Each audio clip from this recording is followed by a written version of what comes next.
sea level rise is one of the most certain effects of climate change. That is, there's very little scientific uncertainty about that.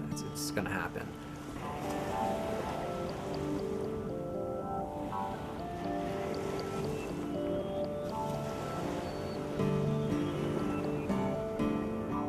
I'm drawing the line based on the 10 feet above sea level line, which is a very commonly used climate change and scientific scenario line.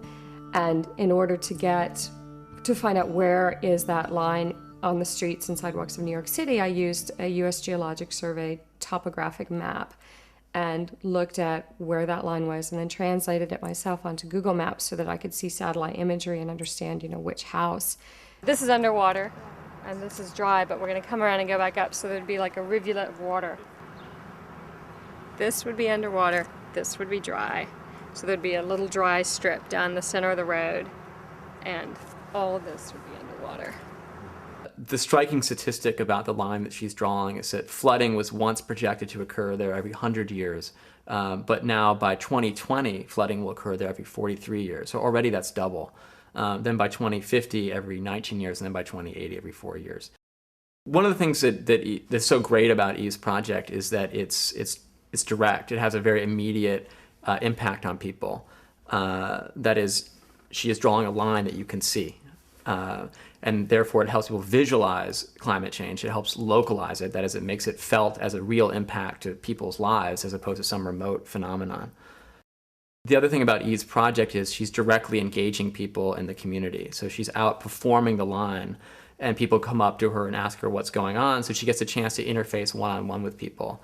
And it reaches diverse constituencies inherently because it goes to different neighborhoods, including neighborhoods that are traditionally underserved for the arts. And those are all objectives of the Canary Project: to reach diverse audiences, to visualize climate change, to have it be both immediately appreciable, but then also reward deeper contemplation, which I think her project does all of that.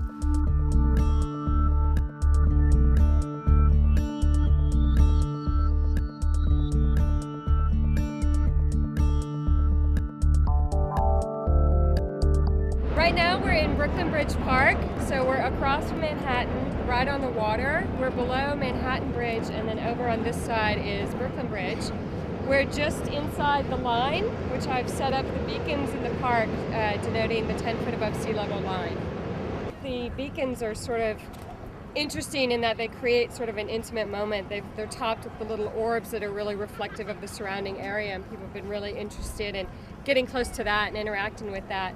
And then at night, when they're illuminated, they sort of give off an effervescent blue glow, which people are really attracted to. She's like a one-person educational campaign in a lot of ways. And also the fact that she links it as art, I think makes it non-threatening for people to contemplate. And I think that's a really important part of it. I love the performance art component where the artist comes to the individual as opposed to the individual goes to the artist. It removes the selection bias of getting people who are interested in the subject go to it. She becomes available to everyone. Why New York? Because I live here.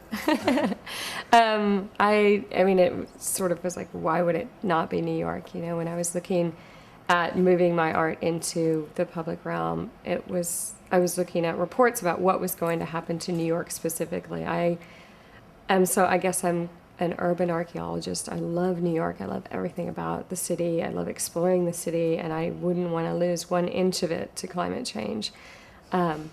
And it's my home. I'd like to protect it. I'd like to think that I'm talking to other people who live here and that, we kind of all share something in common, being New Yorkers.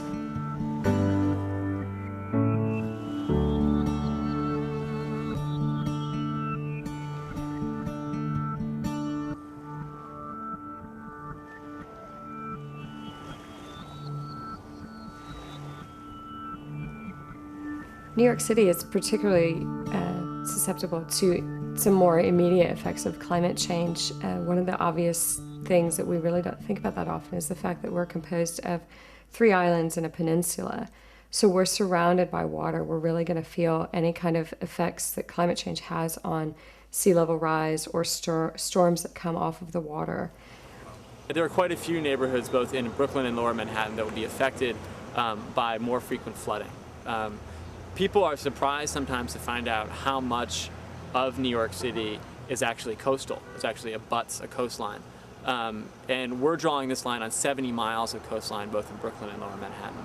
One of the unique aspects of some of the stuff we're doing is it leverages art as evidence, which is an unusual position for art to be in. And Eve's project is one of those where it both helps people visualize climate change, that is, it shows you exactly where a flood line will be. And it also sort of shows it as evidence, that is, it distributes evidence about climate change with scientific research and current understandings about how climate change will affect these neighborhoods. Yeah, but that's the worst case scenario. So if you talk to your neighbors and your friends, and we all do things that I talk about in the pocket, things that reduce our carbon emissions, then that's not going to happen. Their level of concern is one of engagement, not of fear. And Absolutely. that's really interesting. Yeah, well, because that's, I think, a big that. part of the project is that